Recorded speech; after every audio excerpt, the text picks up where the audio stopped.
السلام علیکم ورحمۃ اللہ وبرکاتہ نحمده ونصلی علی رسوله الکریم اما بعد قال اللہ تبارک وتعالی فی القرآن المجید والفرقان الحمید فاعوذ باللہ من الشیطان الرجیم بسم اللہ الرحمن الرحیم۔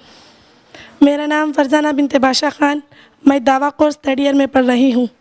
سورہ آل عمران آیت نمبر 110 میں اللہ تعالیٰ کا فرمان ہے اعوذ باللہ من الشیطان الرجیم بسم اللہ الرحمن الرحیم کنتم خیر امۃ اخرجت للناس تأمرون بالمعروف وتنہون عن المنکر وتؤمنون باللہ ولو آمن اہل الکتاب لکان خیرا لہم منہم المؤمنون واکثرہم الفاسقون۔ تم بہترین امت ہو جو لوگوں کے لیے ہی پیدا کی گئی ہو، تم نیک باتوں کا حکم کرتے ہو اور بری باتوں سے روکتے ہو اور اللہ تعالیٰ پر ایمان رکھتے ہو۔ اگر اہل کتاب بھی ایمان لاتے تو ان کے لیے بہتر ہوتا، ان میں ایمان والے بھی ہیں لیکن اکثر تو فاسق ہیں۔ اس آیت میں امت مسلمہ کو خیر امت قرار دیا گیا۔ اس کی علت بھی بیان کر دی گئی جو امر بالمعروف والنہی عن المنکر کی ادائیگی اور ایمان باللہ ہے۔ گویا اس امت کی امتیازی خصوصیت دعوت و تبلیغ ہے۔ یہ ایک اہم دینی رکن ہے۔ دین کی دعوت دینا ہر مسلمان کی ذمہ داری ہے۔ یہ وہ دعوت ہے اس کے ذریعے شرک سے توحید کی طرف رہنمائی ملتی ہے۔ یہ وہ دعوت ہے اس کے ذریعے تاریکیوں سے روشنی کی طرف رہنمائی ملتی ہے۔ یہ وہ دعوت ہے اس کے ذریعے کفر سے ایمان کی طرف رہنمائی ملتی ہے۔ یہ وہ دعوت ہے اس کے ذریعے دہشت گردی سے امن و امان کی طرف رہنمائی ملتی ہے۔ یہ وہ دعوت ہے اس کے ذریعے جہنم سے جنت کی طرف رہنمائی ملتی ہے۔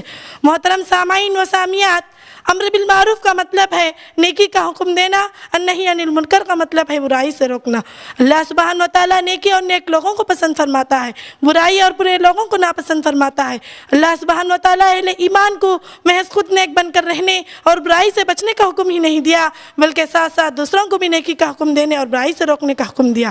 اس عظیم مقصد کے خاطر اللہ تعالیٰ نے انبیاء اکرام کو مبعوث فرمایا۔ انبیاء اکرام کا سلسلہ ختم ہونے کے بعد امت محمدیہ کے علماء و فضلاء خصوصاً امت کے دیگر افراد کو اس کا مکلف ٹھہرایا۔ امر بالمعروف والنہی عن المنکر کی اہمیت یہ ہے کہ پہلی بات تو اللہ تعالیٰ پر ایمان لانا سب باقی اعمال و افعال سے مقدم رکھے۔ اے مسلمانوں، تم بہترین امت اس لیے ہو کہ تم برے کاموں سے منع کرتے ہو اور اچھے کاموں کا حکم دیتے ہو۔ مسلم کے حدیث میں آتا ہے، ابو سعید خدری رضی اللہ عنہ سے مروی ہے کہ میں نے رسول اللہ صلی اللہ علیہ وسلم کو فرماتے ہوئے سنا، تم میں جو شخص برائی ہوتے دیکھا اسے چاہیے کہ وہ اپنے ہاتھ سے روکے، اگر ہاتھ سے روکنے کی طاقت نہ ہو تو وہ زبان سے روکے، اگر اس کی بھی طاقت نہ ہو تو وہ دل کے ساتھ اس کو برا جانے، اور ایک کمزور ترین ایمان کی علامت ہے۔ معزز سامعین و سامعات، اللہ تعالیٰ نے دعوت دین شعبہ امر بالمعروف والنہی عن المنکر کی طرف بہت زیادہ زور دیا۔ یہ حقیقت کسی بھی عقل مند سے محض نہیں، آدم علیہ السلام سے لے کر محمد صلی اللہ علیہ وسلم تک سب نبیوں نے اپنی قوم کو برائی سے روک کر بھلائی کا حکم دیا۔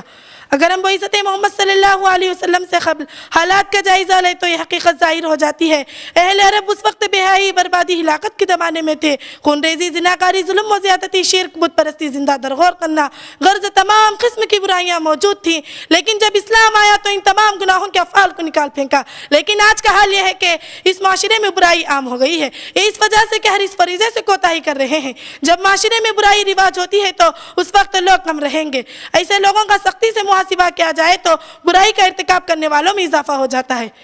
محترم سامعین و سامعات، ایک وقت ایسا بھی آ جاتا ہے برائی سے بچنے والے لوگ نہ صرف برائی کرنے والوں کو روکتے نہیں بلکہ برائی کرنے والے اور برائی سے روکنے والے دونوں شامل ہو جائیں گے، اور انہیں کوئی جھجک محسوس نہیں ہوگی۔ ایسے تباہ ہونے والے معاشرے کی مثال اللہ کے رسول صلی اللہ علیہ وسلم نے یہ بیان فرمایا، کچھ لوگ جہاز میں سوار ہونے کے لیے خورا ڈالا، خورا کی روح سے کچھ لوگ نچلی منزل میں بیٹھنے اور کچھ لوگ اوپر کی منزل میں بیٹھنے، نچلی منزل والوں کو اوپر کی منزل سے پانی حاصل کرنا پڑتا تھا جس سے اوپر کی منزل والے تنگ ہو جاتے تھے۔ اب نچلی منزل والوں نے اس کا حل یہ سوچا کہ کیوں نہ جہاز کے نیچے تختے میں سوراخ کر کے پانی نیچے سمندر سے حاصل کر لیا جائے۔ اگر نچلی منزل والے اوپر منزل والے دونوں مل کر سوراخ کرنے والوں کا ہاتھ نہ روکیں گے تو نچلی منزل والے اوپر کی منزل والے سب غرق ہو جائیں گے۔ محترم سامعین و سامعات، یہ حدیث سے معلوم ہوتا ہے کہ برائی سے نہ روکنے والے کا جرم برائی کرنے والے سے زیادہ سنگین جرم ہے۔ ترمذی کے حدیث میں آتا ہے، ابو بکر صدیق رضی اللہ عنہ سے مروی ہے کہ میں رسول اللہ صلی اللہ علیہ وسلم کو کہتے ہوئے سنا، جب لوگ ظالم کو دیکھیں اور اس کو نہ روکے تو قریب ہے کہ اللہ تعالیٰ ان پر عام عذاب نازل کر دے۔ محترم سامعین و سامعات، تو ہمیں چاہیے کہ ہم خود برائی سے رک کر اور دوسروں کو برائی سے روکیں۔